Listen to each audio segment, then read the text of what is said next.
इस दुनिया में ऐसा कोई कामयाब इंसान नहीं है जिसे कभी रिजेक्शन का सामना ना करना पड़ा हो। हम सभी के जिंदगी में कभी ना कभी एक ऐसा टाइम जरूर आता है जब हमें रिजेक्शन का सामना करना पड़ता है। यह रिजेक्शन पर्सनल या प्रोफेशनल कुछ भी हो सकता है। ऐसे टाइम में आपको डिसअपॉइंट होने की बजाय इसे हैंडल करने का तरीका सीखना चाहिए। सक्सेस और फेलियर जिंदगी के दो अहम पहलू हैं जिसे हर किसी को एक्सेप्ट करना आना चाहिए। लेकिन कई बार नाकामी या रिजेक्शन की वजह से लोग हिम्मत हार जाते हैं। हमेशा एक बात ध्यान में रखें, फेलियर आपको सक्सेस होने के हजारों रास्ते दिखाती है। दुनिया में ऐसे हजारों महान लोग हैं जिन्हें कभी ना कभी फेलियर का सामना करना पड़ा था। वह कई बार रिजेक्ट हुए हैं, लेकिन आज वह दुनिया के कुछ चुनिंदा कामयाब लोगों में से एक है, जैसे कि Jack Ma, Amitabh Bachchan, Nawazuddin Siddiqui, Steve Jobs, Albert Einstein, Abraham Lincoln. वह हर इंसान जिन्हें आज आप सक्सेसफुल देखते हो, वह भी कभी ना कभी फेलियर का सामना कर चुके होते हैं। अगर आपने जिंदगी में कभी फेलियर नहीं देखी है तो समझिए कि आपने सही मायने में सक्सेस नहीं देखी है। यकीन मानिए, ये बातें अगर आप अंदर ही अंदर दोहराएंगे तो फेलियर वाकई में सक्सेस के दरवाजे खोल देगी। चलिए कुछ एग्जाम्पल्स मैं आपको बताता हूं। जैक मा को कौन नहीं जानता है? आज वह दुनिया के टॉप अरबपतियों में से एक है। क्या आप जानते हैं कि उनकी शुरुआत कैसे हुई थी?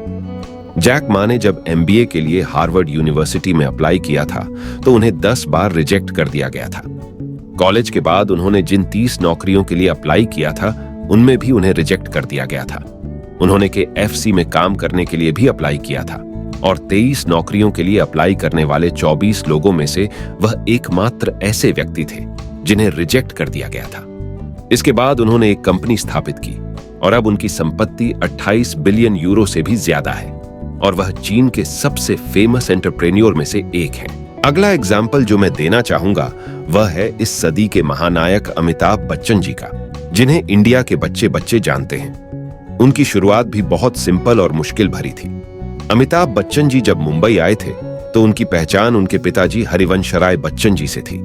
जब उन्हें फिल्मों में काम नहीं मिला तो गुजारा करने के लिए रेडियो स्टेशन में काम शुरू किया, लेकिन भारी आवाज होने के कारण उन्हें वहां से भी निकाल दिया गया। उनके पास रहने का ठिकाना नहीं था, इस कारण उन्होंने मुंबई में कई रातें फुटपाथ पर सोकर गुजारी।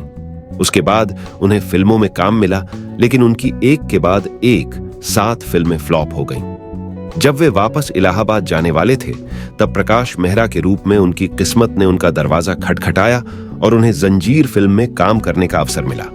जंजीर सुपरहिट हो गई और अमिताभ बच्चन जी बॉलीवुड के एंग्री यंग मैन बन गए। कौन बनेगा करोड़पति से वह टीवी की दुनिया में आए और लोगों के दिलों पर छा गए। किसी भी काम में फेल हो जाना किसे अच्छा लगता है? शायद किसी को भी नहीं। दुनिया का हर इंसान यही सोचता है कि उसे कभी भी किसी भी काम में, चाहे वह पढ़ाई हो, कोई एग्जाम हो या फिर कोई इंटरव्यू हो, उसे कभी फेल ना होना पड़े।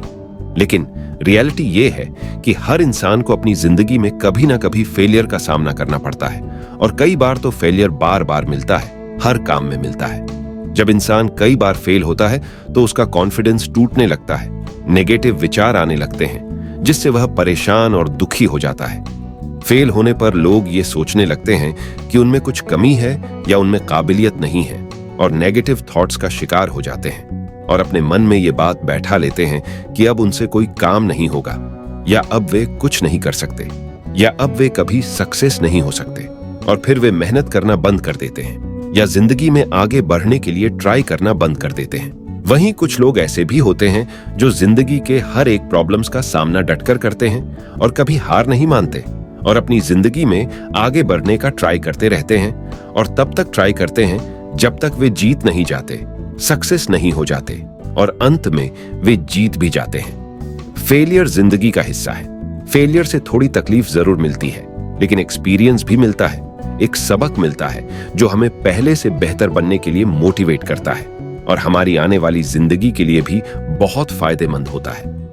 फेल होने पर कभी भी घबराना नहीं चाहिए और ना ही ज्यादा डिसअपॉइंट और दुखी होना चाहिए। फेलियर को सक्सेस में बदलने के लिए यह जानना सबसे ज्यादा जरूरी है कि आखिर किन कमियों के कारण हम पिछले काम में सक्सेस नहीं हो पाए।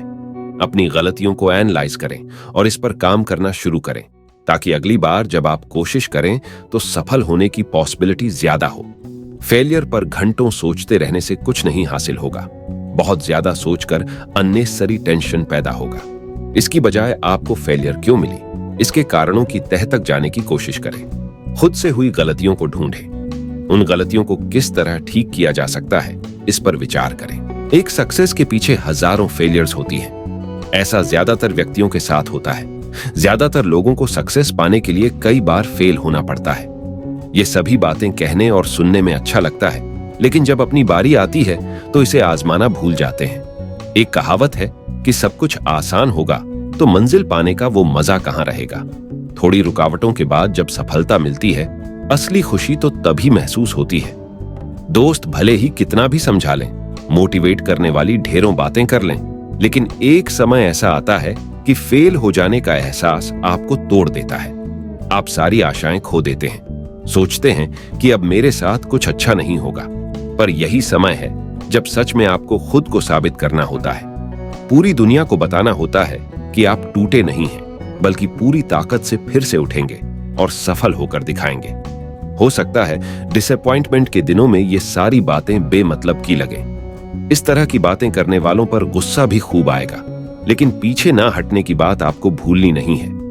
अगर दिक्कत इन मोटिवेट करने वाली बातों को भूल जाने की है, तो इस दिक्कत का भी हल है।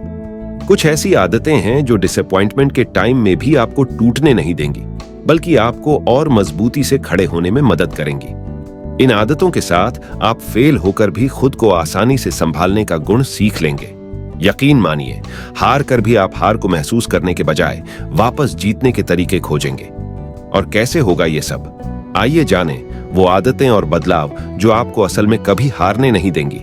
अगर आप निराश हैं, आप डिसअपॉइंट हैं, तो मान लीजिए, जी हाँ, आपको सबसे पहले इन फीलिंग को एक्सेप्ट करना होगा। आपको एक्सेप्ट करना होगा कि आप हार गए हो और आपको बुरा लग रहा है। एक्सेप्ट करना होगा कि आप दुखी हो। खुद का ध्यान इस दुख से हटाने की बजाय खुद को पूरी तरह से इस एहसास को महसूस करने दो। ऐसा करने से आप इमोशंस को अंदर से महसूस कर पाओगे और ये एहसास कभी भी बेवक्त बाहर नहीं आएगा। किसी और काम में खुद को डुबोकर अगर आप अपनी फेलियर को भुलाने की कोशिश करेंगे, तो ये पूरी जिंदगी का दुख बन जाएगा, क्योंकि आप दिक्कत भूलेंगे नहीं, बल्कि ये आपके दिल में ही कहीं छुप कर रहेगी। फिर ये दुख ऐसे वक्त पर आपको सताएगा और आप खुद को मूड स्विंग की दिक्कत झेलते हुए पाएंगे। इसे हम एक एग्जाम्पल से समझते हैं। मान लो कि आप एक बहुत बड़े कंपनी में काम करते हो और आप अपने किसी प्रोजेक्ट को लेकर बहुत एक्साइटेड हैं, लेकिन ठीक उसी वक्त आपको अपनी एक पुरानी फेलियर याद आ जाती है।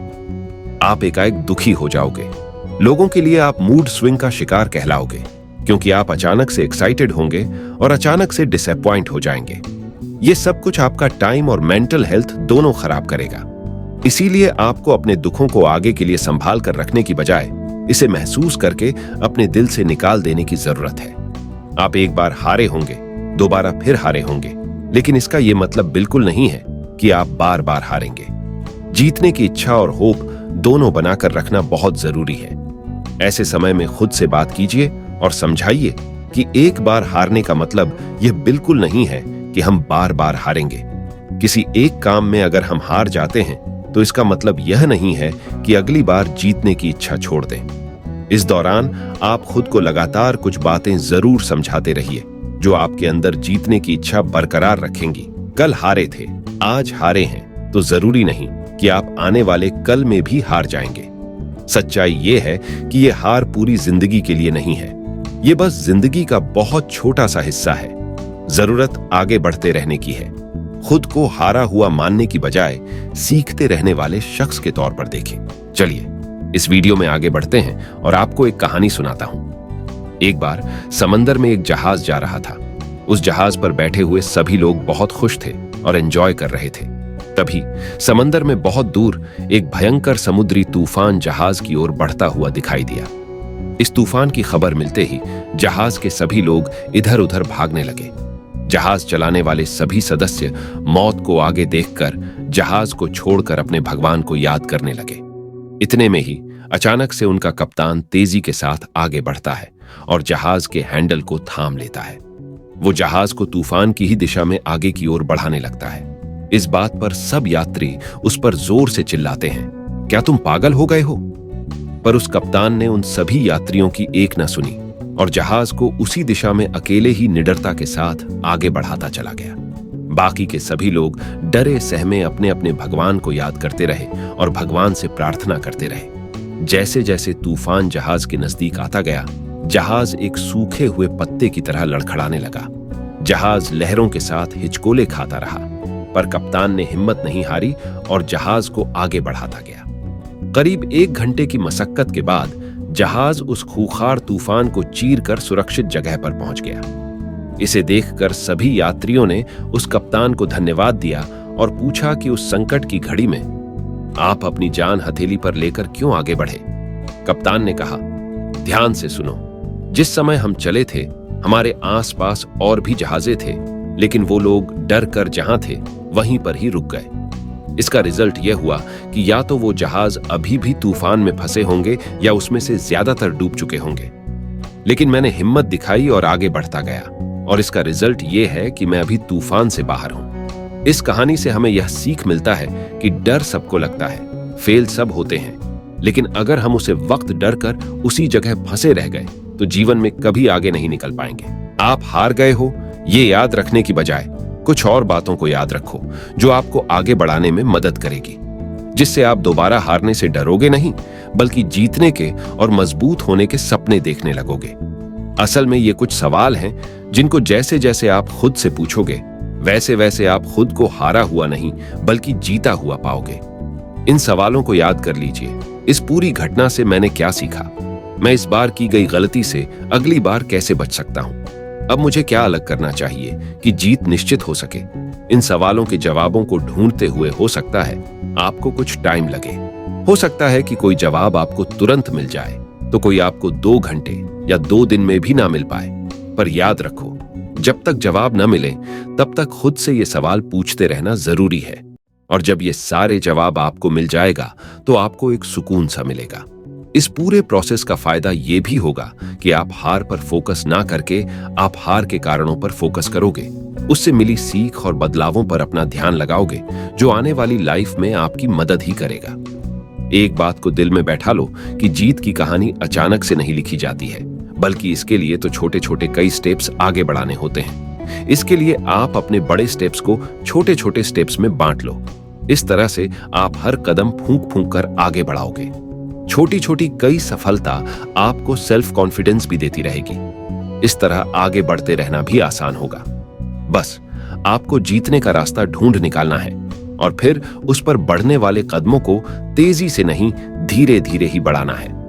यह सच है कि जब आपको जीवन में अपनी उम्मीद के मुताबिक नहीं मिलता या फिर आपको किसी भी चीज में फेलियर का सामना करना पड़ता है, तो मन में एक दुख व निराशा होती है।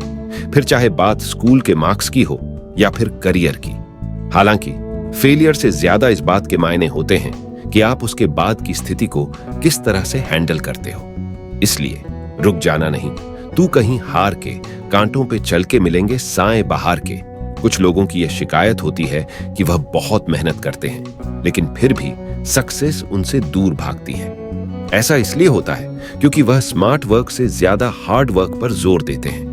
मेहनत का फल पाने के लिए एनर्जी को सही दिशा में लगाना जरूरी होता है। अगर एक बच्चा पेपर से पहले दिन रात सिर्फ पढ़ाई ही करता है, तो हो सकता है कि जब उसके सामने पेपर आए तो वह पूरी तरह से ब्लैंक हो जाए। इसलिए चीजों को रटने से ज्यादा कॉन्सेप्ट को समझने पर फोकस किया जाना चाहिए, तभी सक्सेस आपके कदम चूमेगी। एक बात का ध्यान रखो कि हर बात या हर प्रपोजल के 2 जवाब होते हैं, हाँ या ना।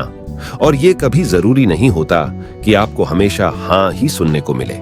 आपको हमेशा नौकरी में, इंटरव्यू में, प्यार का इजहार करने पर या विवाह का प्रस्ताव देने पर या किसी भी काम में हाँ ही सुनने को नहीं मिलेगा।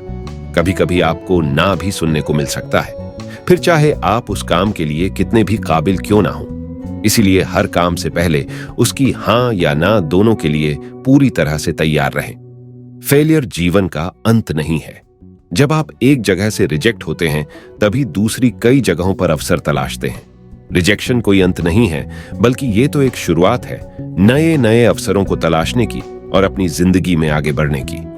हर रिजेक्शन कुछ ना कुछ सिखाता है, एक सबक देता है, जिससे हमारी सोचने समझने की कैपेसिटी बढ़ती है, डिसीजन लेने की कैपेसिटी बढ़ती है। हम हर बार पहले से ज्यादा मैच्योर होते हैं। इसलिए रिजेक्शन से निराश और परेशान ना हो। अपनी जिंदगी में आगे बढ़ने के लिए प्रयास करते रहें, मेहनत करते रहें और तब तक करते रहें जब तक आप सफल ना हो जाएं, आप जीत ना जाएं। अगर आपको ये वीडियो पसंद आई है तो प्लीज इस चैनल को सब्सक्राइब करें और बेल आइकन दबाना ना भूलें। ऐसा करने से आपको हमारे लेटेस्ट अपडेट सबसे पहले मिलेगी और मैं इस चैनल पर और बेहतरीन लाइफ चेंजिंग वीडियो अपलोड करता रहूंगा। प्लीज हमें सपोर्ट करें और इस चैनल को सब्सक्राइब करें।